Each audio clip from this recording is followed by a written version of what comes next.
Hello guys, welcome back to my YouTube channel study with Jyoti.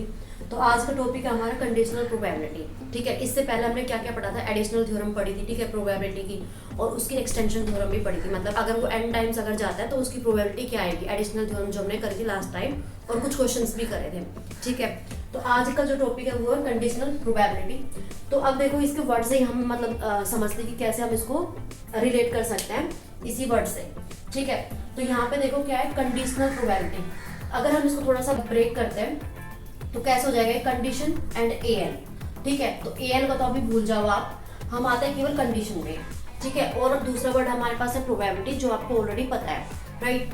तो अब condition का मतलब क्या होता है कि जैसे हम किसी भी चीज पे कुछ कंडीशन अप्लाई करते हैं, ठीक है, तो वही हमारा मतलब उसी वर्ड से रिलेट करके हम ये वाला जो कॉन्सेप्ट है समझ सकते हैं। ठीक है, कंडीशनल प्रोबेबिलिटी, जैसे हमने सिंपल अगर हम प्रोबेबिलिटी कैलकुलेट करते हैं कि जैसे एक कॉइन आपने थ्रो किया, ठीक है, उसमें हेड आने की प्रोबेबिलिटी क्या होगी, तो 1/2 ऑब्वियसली।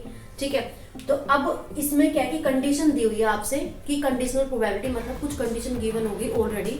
ठीक है, मतलब कंडीशन गिवन होगी, इसका मतलब क्या है, कुछ आपके पास पहले ही कुछ इन्फॉर्मेशन गिवन होगी। ठीक है, तो उसके बाद मतलब उसके बेस्ड हमने क्या निकालनी है, प्रोबेबिलिटी निकालनी है किसी भी, जैसे कोई भी क्वेश्चन आपको दिया हो। ठीक है, चलो अब एक बार इसकी नोटेशन देख लेते हैं कि हम डिनोट कैसे करते हैं। कि ठीक है, मतलब थियोरेटिकल हमने पढ़ लिया कि कोई कंडीशन गिवन हो, उसके बेस्ड मतलब हम उस पर प्रोबेबिलिटी कोई फाइंड करता है। ठीक है, तो इसकी जो नोटेशन होती है बेसिकली वो हमारी होती है P ऑफ A/B। ठीक है, मतलब यहाँ पे B इधर भी आ सकता है और A इधर भी आ सकता है। ठीक है, बट यहाँ पे आपको क्या है, इसका मतलब समझने की जरूरत है। तो इसमें होता क्या है कि आपको प्रोबेबिलिटी फाइंड करनी है किसकी, A की फाइंड करनी है। किसकी फाइंड करनी है, A की, एंड B की वैल्यू आपको ऑलरेडी गिवन होगी। ओके, तो इसका मतलब बेसिकली ये होता है, अगर आपके पास ये गिवन है P ऑफ B/A, ठीक है, तो इसका मतलब क्या है कि आपको B की वैल्यू मतलब प्रोबेबिलिटी ऑफ B फाइंड करना है। सिमिलरली यहाँ पे प्रोबेबिलिटी ऑफ A आ जाएगा, एंड आपको probability of A already given है। ठीक है, तो ये हमारा मतलब बेसिकली यहाँ पे इसका मतलब होता है। तो इसका अगर हम मतलब फॉर्मूला टाइप देखते तो वो हम आगे पढ़ेंगे, पहले जस्ट एक बार हम इसका मतलब एग्जांपल देख लेते ताकि आपको ये कॉन्सेप्ट अच्छे से क्लियर हो जाए। Okay, so let's move on. तो गाइस देखो, अब हम इसका एग्जांपल लेते हैं। तो एग्जांपल सपोज आपके पास एक मतलब पैक ऑफ कार्ड्स हैं, आप एक कार्ड को ड्रॉ करते हो, जो कार्ड आता है वो क्या आता है, किंग आता है सपोज। ठीक है, या आप कुछ भी मान सकते हो। तो यहाँ पे जैसे मैंने एग्जाम्पल लिया किंग का, तो आप मतलब कोई भी कार्ड ड्रॉन होता है, किंग आता है, तो अब टोटल जो हमारे पास कार्ड होते हैं वो कितने होते हैं, 52। ठीक है, और उसमें टोटल किंग्स कितने होते हैं, 4 होते हैं। ठीक है, 2 रेड एंड 2 ब्लैक। ठीक है, तो हमारे पास टोटल जो कार्ड्स होते हैं वो कितने होते हैं, 52। एंड अगर किंग का अगर हम देखें तो टोटल नंबर ऑफ किंग कितने होते हैं, 4। ठीक है, तो ये हमारा बेसिकली क्या हो गया, सैंपल स्पेस हो गया ये वाला। तो इसको हम डिनोट कर सकते हैं N ऑफ S से। ठीक है, और इसको हम सपोज मान लेते हैं कि एक इवेंट है A, तो इसको हम मान लेंगे कि N of A is equal to मेरे पास आ गया 4, मतलब कि number of kings in a pack of cards कितने हो गए, 4। ठीक है, तो अब मुझे फाइंड करनी है इसकी प्रोबेबिलिटी कि किंग आने की प्रोबेबिलिटी क्या होगी।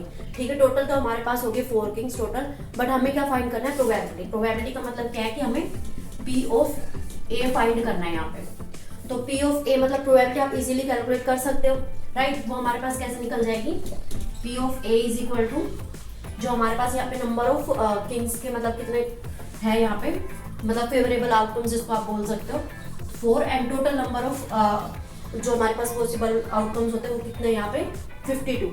ठीक है, तो यहाँ पे आ जाएगा मेरा 52, एंड यहाँ पे फिर इसको हम थोड़ा कैलकुलेट करते तो ये आ जाएगा 1/13 एज 4, 1 एंड 3, तो 1/13 आ गया।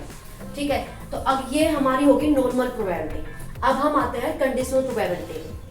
ठीक है, तो कंडीशनल प्रोबेबिलिटी में मतलब ऑब्वियसली कुछ कंडीशन गिवन होगी, राइट। तो अब हम यहाँ पे सपोज कर लेते हैं कि आपके पास एक कंडीशन गिवन है कि जो आपने जो कार्ड ड्रॉ किया, ठीक है, वो कार्ड कौन सा है, रेड, या फिर आप बोल सकते हो ब्लैक।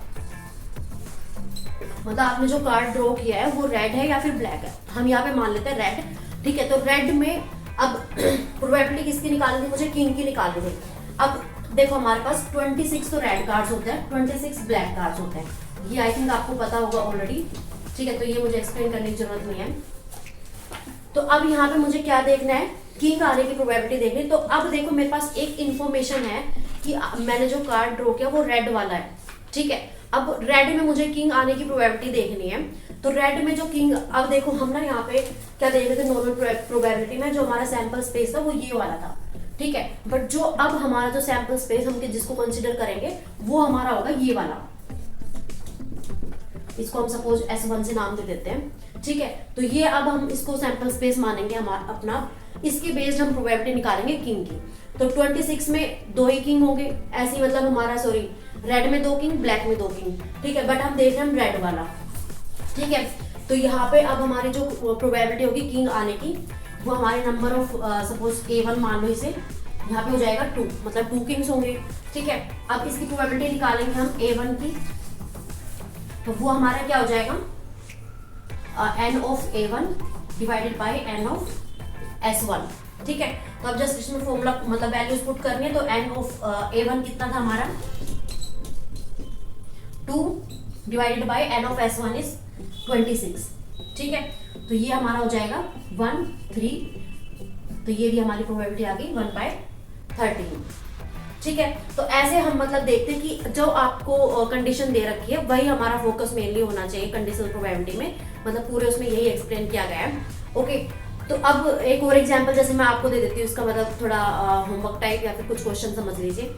जैसे हमने एक 3 सपोज 2 ही वो ड्रॉ करते हैं, हम कॉइन थ्रो करते हैं 2, ठीक है। तो आपको पहले क्या करना है, उसका सैंपल स्पेस बनाना है, ठीक है। सैंपल स्पेस हमारा कैसे बन जाएगा इसका, सपोज आप 2 कॉइन को थ्रो करते हो, तो 2 कॉइन को अगर आप थ्रो करते हो तो हमारा जो सैंपल स्पेस बनेगा वो कैसे बनेगा, HT HH TT TH, HT already आ चुका है। तो इसमें हमारे पास टोटल सैंपल स्पेस में मतलब कितने नंबर्स हो गए 4, ठीक है। अब आपको निकालनी है प्रोबेबिलिटी हेड की, एक बार प्रोबेबिलिटी निकालनी है आपको, मतलब A1 हम मान लेते हैं हेड कि जो मतलब जितने भी हेड वाले इसमें पॉसिबल आउटकम्स होंगे वो वाले, ठीक है। तो आपको यहाँ पे प्रोबेबिलिटी निकालनी जिसमें हमारा हेड आ रखा हो, ठीक है। अब एक और चीज मैं आपको दे देती हूँ कि मतलब इंफॉर्मेशन कि वहां पे हम कंसिडर कर रहे हैं कि केवल जिसमें टेल आ रखा हो, मतलब कि हमने कॉइन को थ्रो तो कर दिया,